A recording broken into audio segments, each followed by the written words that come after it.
What's up, y'all? It's your favorite healing coach, Coach Kim, the author, here with a quick word for your mind, body, and spirit. So, in full transparency, I've been struggling to show up on social media lately. Here, Facebook, Instagram, and I was thinking that I was struggling for one reason, and it turns out I was struggling because God was trying to get me to rest. Go figure. And in my resting, or trying to rest, if I'm being honest, because resting is hard sometimes. Like, especially when you're working towards something and expecting something and you feel like you haven't accomplished it yet or accomplished enough of it yet. So you shouldn't rest yet, or like you haven't done enough to rest yet, so you feel like you haven't earned your rest. And I know that's crazy, and I know that's not how resting works. I'm just being honest with what I struggle with. So in this trying to rest period, I've been asking God all the questions about my next steps in like every area of my life.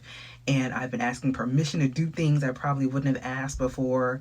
Simple things like, can I do this? Can I have that? Can I buy this thing? Because I spent a lot of years doing things my way and doing things the way I wanted to do them, or the way other people wanted me to do them.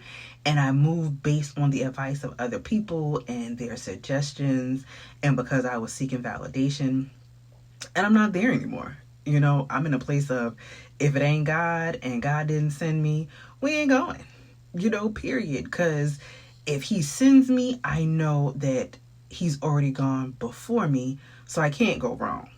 And I need to know whose strength and authority and whose name I'm going in. Because as anointed as I know I am, and as powerful as I know I am for the kingdom, my name and my strength don't mean nothing without his backing. So if he ain't going, I ain't going, right? So in the last 2 weeks, I think I've been watching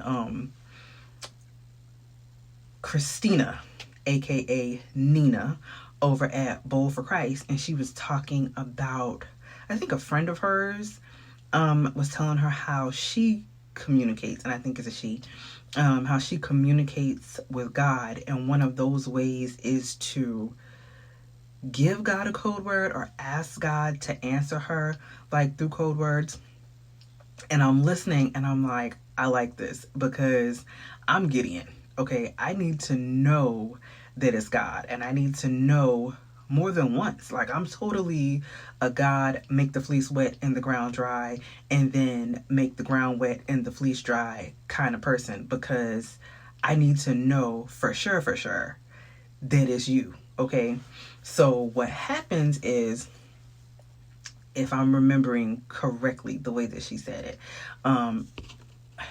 her friend would pray for or ask God a question, and the confirmation would be in him showing her something. Like, if I'm supposed to go on this trip or be in this relationship with this person. Basically something that you feel strongly in your heart, but you're not sure if it's God or from God, or you just need confirmation on it. You ask him to show you something that you would know is his answer to you. So it can't be, or, probably shouldn't be, if you really want to know that it's him. It shouldn't be something that you would see on your everyday. Like, if you know you're going to take a walk and you're going to see the neighbor's cat in the driveway, you probably shouldn't ask him to show you a cat. Unless like me, you ask for a specific cat. Like, I asked for something and I wanted him to show me a tiger. And at this point, a lot of what I was seeing was showing up in the pictures in my coloring app, because I'm probably on there more than I'm on social media or watching TV anyway. So I remember having seen a tiger. So I'm like, it can't be the same tiger I've already seen, right? So my suggestion is that you ask for something super random. Actually, my first suggestion is that you pray in your heart. Okay, don't write it down. Don't tell your best girlfriend. Don't put it in your journal. Don't talk to yourself out loud about it. Pray to God in your heart, in your head, where there's only you and him, and ask him to show you, whatever random thing, a kangaroo, a watermelon, whatever. Because Nina was saying that she didn't give God a time frame. And the first couple of times I didn't either. But there was this one thing that I was struggling with, and I needed to know before the next morning. So I'm like, God, can I do this? Can I accept what I think is an opportunity, right? And I need to know, I don't know if I said, by the morning or like that night, but I need to know so I can go tomorrow and do what I need to do for this opportunity to really be fruitful for me. And I need you to wake me up at this particular time without all of the middle of the night waking up that I sometimes do when my mind is really heavy on the thing, right? That way I'll know it's God. So before I go to bed, I see whatever the item was. I can't remember. I see the item that I needed to see, but I woke up probably twice to go to the bathroom, but I didn't really count that as, waking up unnecessarily. And he woke me up the time that I asked for. So I get up and I go and do all the things, right? I get ready, and now I have to go and do what it is that I'm asking for. And I say it like that because, in all honesty, it's not something that I really wanted to do, but it was an opportunity that I thought would have been fruitful for me. And I wanted to take advantage of it, but I wanted to make sure that God was backing me. So I go and I get to the place, and the system doesn't recognize me. It recognized me, but it wouldn't let me go to the next steps. So I had to go to the reception desk, and I'm telling the young lady what's going on, and she looks me up and she says that I have to start the process all over. And that particular day, they're understaffed, so she's like, it's probably going to take 2 or 3 hours. And I'm like, okay, I don't have that kind of time today, so I'll just come back another day. So I leave, and I'm frustrated, and by the time I get to my car, I'm crying. I'm driving, and I'm crying, and I get back to my neighborhood, and I park away from my house, and I sit in the car for like 30 minutes crying. And I finally get over myself, and I ask God, did I walk away from my blessing? Like, was I impatient and I should have waited and just gone through the process? Or was this really not for me and you just needed me to go through this so I could see that? And the crazy thing is, once I asked the question, I stopped crying. Like, there was a sense of peace because I knew I could ask God and I could get an answer. Like, I think too often we aren't at peace, not because our minds aren't stayed on him or on the word like the word says, but we're not at peace because we don't know or we don't believe that we can ask God questions and get answers, which is really all we really want anyway, right? Like, when I was growing up, my dad always told me, and I mean always would tell me, don't question God. But there's also a man who told me that God knows everything. So if I can't ask him questions and he knows everything, how am I supposed to get the answers that I'm looking for? And it took a long time for me to understand. Like, I never understood why he kept insisting, don't question God. And it would be questions like, why did somebody have to die? Why was somebody sick? Like these hard, I guess, deep questions. And even when I asked my dad, like, why am I not supposed to question God? He would just insist, you don't question God because he's God.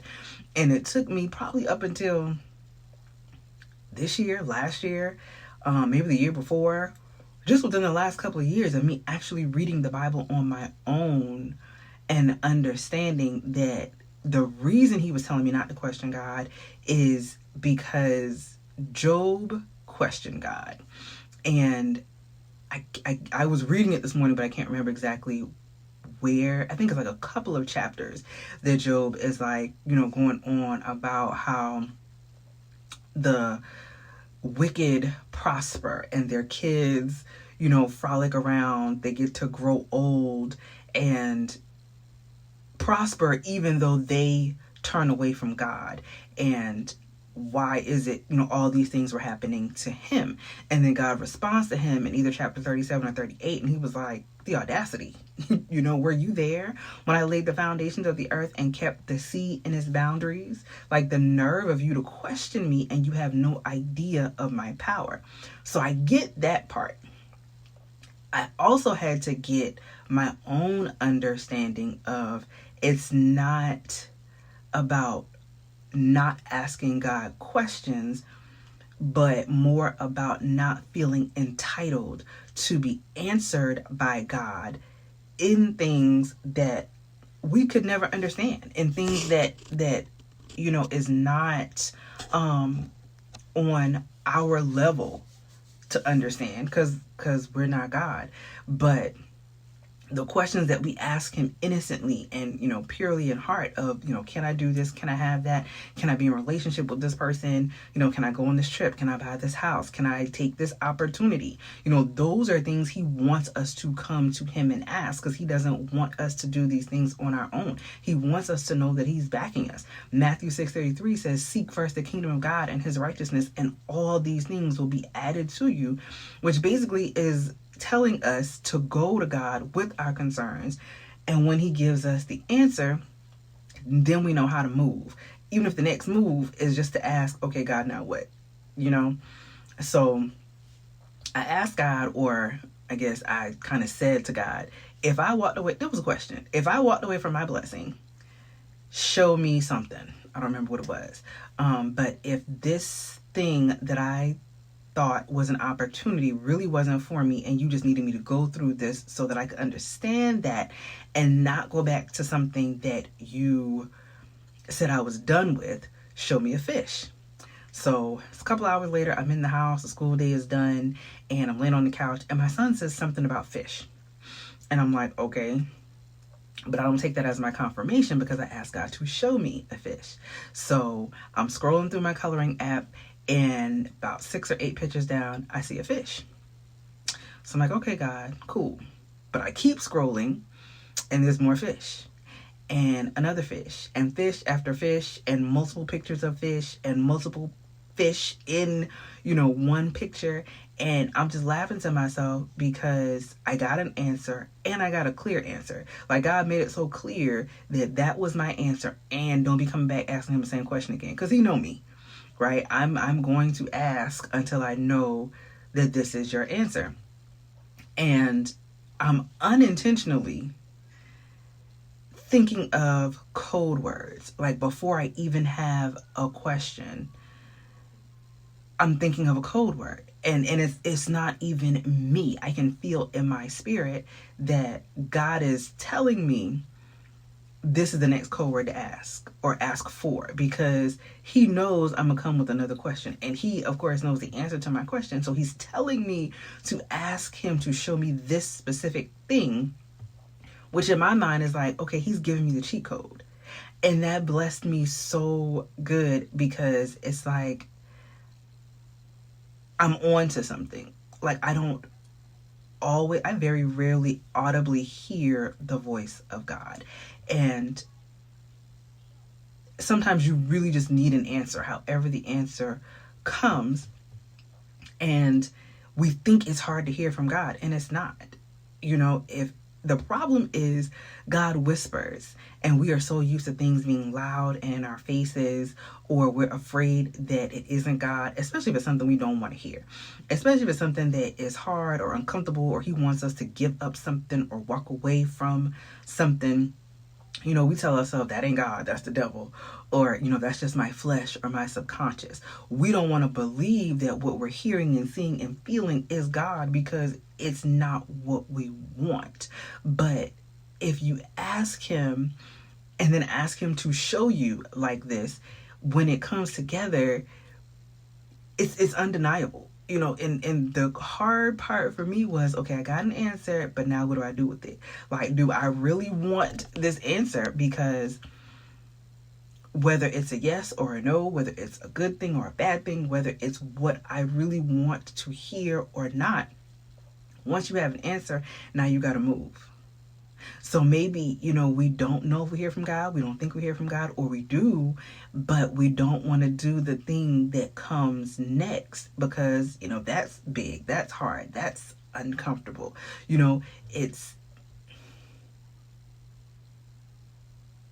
It makes us surrender and give God the control we think we have, the control we want to have, that we know, I think low key we really don't have. And then when you do something like this, you really know you don't have the control. But I feel like if you follow this method, if you even try this method of asking God for an answer, asking God to give you confirmation, because that was one thing I've struggled with, is I ask a question and I'd ask God for confirmation, but then I'm like, I don't know.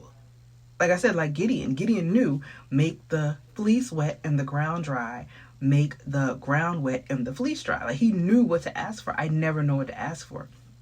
So this helps me to ask my question and what means of confirmation to ask for, so that I'm not confused, I'm not lost. It's clear to me what God is saying, and that gives me a sense of peace in understanding, okay, I've got this answer, now what do we do next? So I'm gonna stop here because I feel like I'm gonna start rambling, because I really am excited about this. I think I've asked God 12 or 13 questions over the past 2 weeks, and I think at this point I only have maybe 3 answers that are still outstanding. And even when, like I said, even when I got confirmation that what I thought was an opportunity wasn't an opportunity, it still gave me a sense of peace, because I thought I was doing something God wanted me to do. I asked God, could I do this? He said yes. Didn't mean that I was supposed to do it. It showed me, you can go do it because I need you to see, or you could go attempt to do it. I need you to see that this ain't what I got for you. I told you this wasn't for you, but clearly, because I'm hard-headed, because I am, clearly since you hard-headed, let me let you go and do this and then show you this is not for you. Come on from this, I got something else for you to do. So I pray that my revelation has blessed you. I pray that you will take this advice and your outcome will bless you. I pray that it will help you get a closer relationship with God, a deeper relationship with God. It'll help you to know that if you are in God, if you are saved, you have access to the Holy Spirit. You should be able to hear from God. Don't let people tell you that if you're not this or that, or you aren't doing what legalistic religious people will tell you should be doing to hear from God, or you're not, a member of the clergy, or whatever things people tell you that make you feel like, you're not worthy of hearing from God, is lies. God wants to talk to us. He wants us to talk to him. He is relational, not transactional. He just doesn't want us to pray for stuff for him to give us. He wants us to sit with him and talk with him and ask questions and get answers and revelation and clarity, so that we live out our lives the way that he wants us to. And on that note, I pray that you have an awesome, awesome rest of your day. And until next time, stay blessed.